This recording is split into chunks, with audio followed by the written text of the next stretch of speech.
what is the underlying purpose of making this film? So what happened is that when Sudipto Sen got me the whole material and the story, and I started looking at the research, and then of course I went through my own research on this. There were three, four elements that emerged. The first element is that we all are aware that in Bastar, 76 Jawans were martyred. In the research, I saw a 4-month-old baby was hit with iron rod and killed. I saw 8 babies were snatched from their mothers and thrown into the fire and burned alive. And then there were these multiple episodes of 52 Jawans being martyred, 36 Jawans being martyred, 10 policemen martyred, 8 policemen martyred. Relentless violence, and nobody wants to talk about it. There is nothing in media.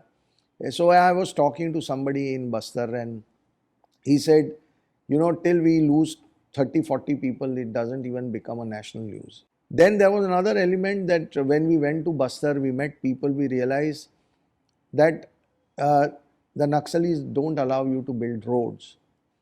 They don't allow you to build schools. If you are trying to build a school, they explode it. They don't allow you to build hospital. Mobile towers cannot be put in. Even potable water pipelines are not allowed to be put. So I thought this is, again, like Kerala story, this is my duty to make the film. Bring the truth to the people, and our country needs to know that this is actually happening in our country. So that prompted me, and I went there, I met people there. I've spent a lot of time there. I met some of the most, stunning stories that we heard. Some were so painful and some were so heroic. So we thought that we'll merge the heroism and the pain into one film and put it out for people. You talk about the Naxal movement, it also is a manifestation of deep-rooted socio-economic inequalities.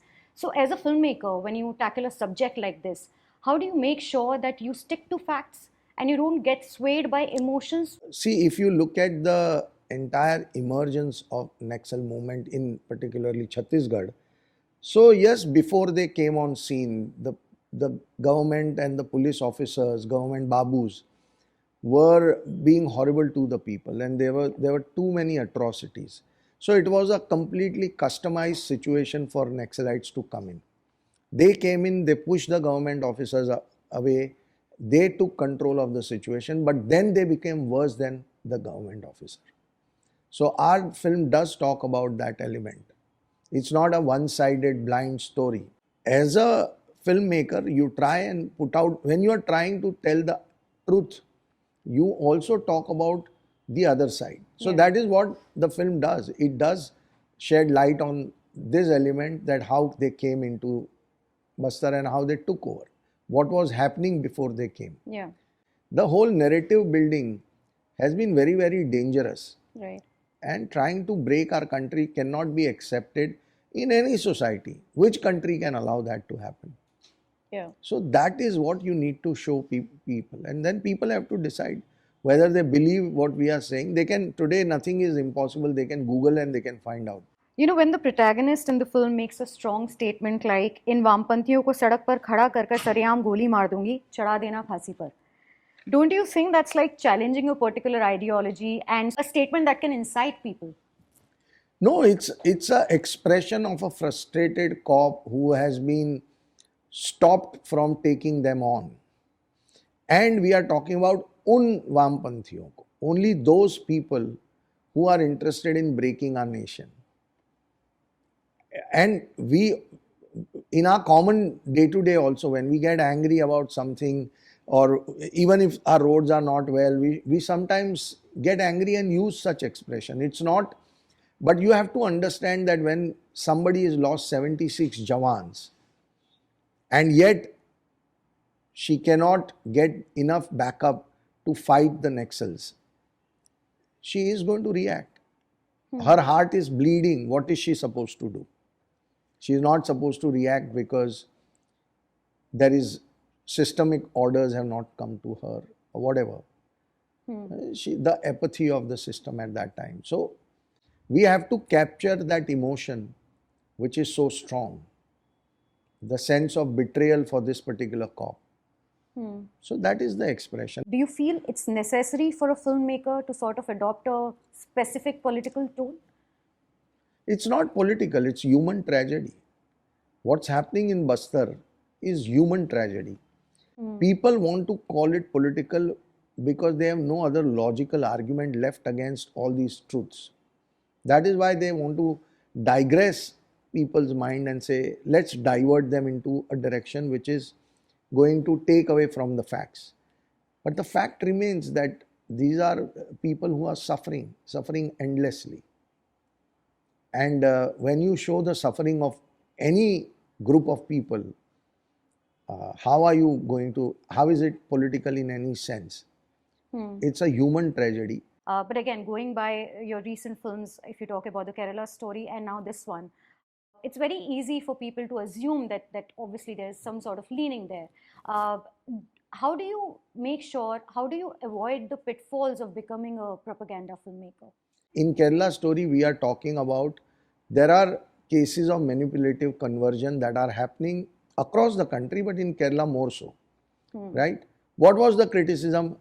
Only criticism was about 32,000 people. Yeah.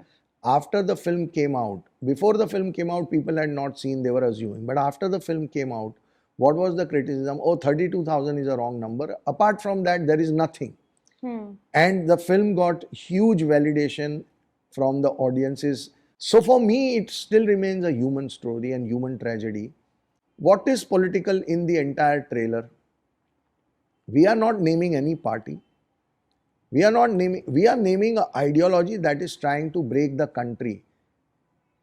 How is it political when you say that I am exposing an ideology which is breaking the nation with factual data? How do facts become political? Facts don't become political. We have a problem within our country of feeling scared of telling the truth. We want to dilute, we want to make films also where political correctness is taken care of or looked into. I have made 20 odd films. Out of that, 18 films has Hindu villain. Only 2 has Muslim villain. So am I anti-Hindu now?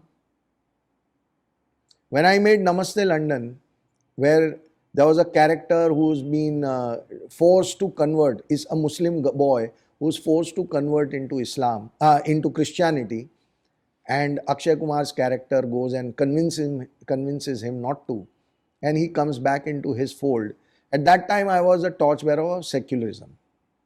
But when I show that there is a group of people who are involved in something so dangerous, then I am anti-Muslim. Because that is a political narrative that is being built. Because they don't have the courage to face the truth. The problem is that when we expose, there should be a serious action taken against those guys who are actually the perpetrators.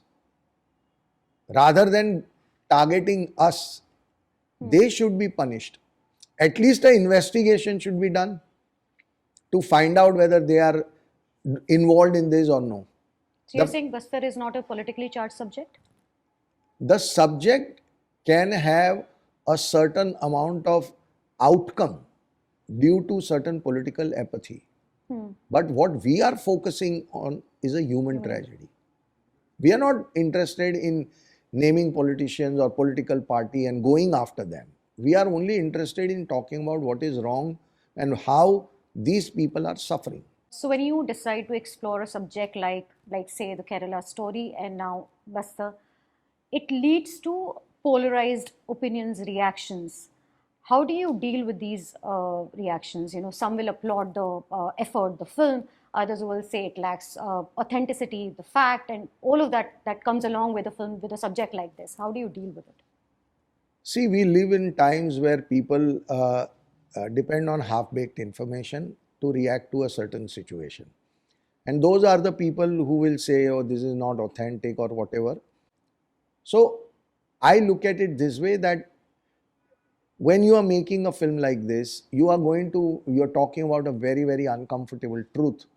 And that's going to upset a lot of people. Those people with vested interest are going to go against you. But how will they go against you? They can't go against you on facts. So what will they do? they'll start targeting you and say, okay, oh, they are, chamchas of A political party or B political party, and this is a propaganda film, and this is an agenda film, and this is that, and this is this. What will happen is, oh, election is coming, so he's made the film. Now it's such a bizarre argument that this one small film is going to turn the election. Now, can you be more bizarre than this? But that is the argument that will be constantly put in to discredit us. Before you start the film, you have to know that when you are going to speak the truth so bluntly and so boldly, it's not going to be an easy journey, which we are okay with. Also, there is this debate of, given the current socio-political climate, a filmmaker should contribute in a constructive manner to the country, to the cinematic landscape. What do you feel about it? And basically not widen the division is usually the debate that one talks about. No, there is no divide. I don't think that just because I show something in Kerala Story or Bastar, I am dividing the country. No, not at all. I think the country is very, very mature. And actually, what we have done with Kerala Story, and hopefully we'll do it with Bastar, is we are pointing out the wrong elements in the society. And I think the whole society comes together and, should defeat those people. But unfortunately, we want to highlight on few who have agenda, who are motivated to somehow discredit the film. Do you agree that the Kerala Story was also not divisive? We didn't make it as a divisive film. And who has been But the divided? reactions that came after that? Who reacted? People who have agenda. And tell me again, I'm asking again and again and again, that if I am showing that there is a group of people who are trying to manipulate the girls and convert them and destroy their lives, should we be divided or should we be united against them? When you're making a film like the Kerala Story or say a Bastar, how difficult is it to sort of, bring a cast together? Do you think people are sort of averse to taking up such a film? Have you experienced it? I don't know whether they are averse, but I do feel that many of artists and technicians get scared. They don't want trouble coming their way. They feel that, there'll be threats and there'll be this and there'll be that. Maybe some artists also don't want to engage in a film where they feel that there'll be a political debate around the film. They want to be away from it. But it's not that I'm the only one who's made this kind of film. Now, we have had Urta Punjab, we've had Parzania, we've had multiple films like that. We had Bheed, Afwa. They all had their own truth to say. Yeah. So everybody finds out the truth that they want to say. But yeah, I mean, some people may not be very comfortable doing films like these. Or even for that matter, after these films, some may feel very awkward to be associated with us. But that's their call. I mean, it's a choice that they make and we are fine with that. We have to respect every individual's choice. But I feel in long run, when you speak truth, like today, nobody is questioning Kerala Story. At that time, there was too much heat around it and people were. Today, they might be questioning Bastar. But maybe 3 months, 6 months down the line, they will realize that, okay, at the end of the day, they spoke truth. And there was not one thing in the film which was a lie. And I believe that truth eventually wins and you will win all your people and friends back. Right. So I believe in that. Maybe it will take a little while, but I think it will surely happen. Right. On that note, thank you so much, Vipul, for this insightful conversation and information around your upcoming film. And I wish you all the best for it. Thank you so much. Thank you. Thank you.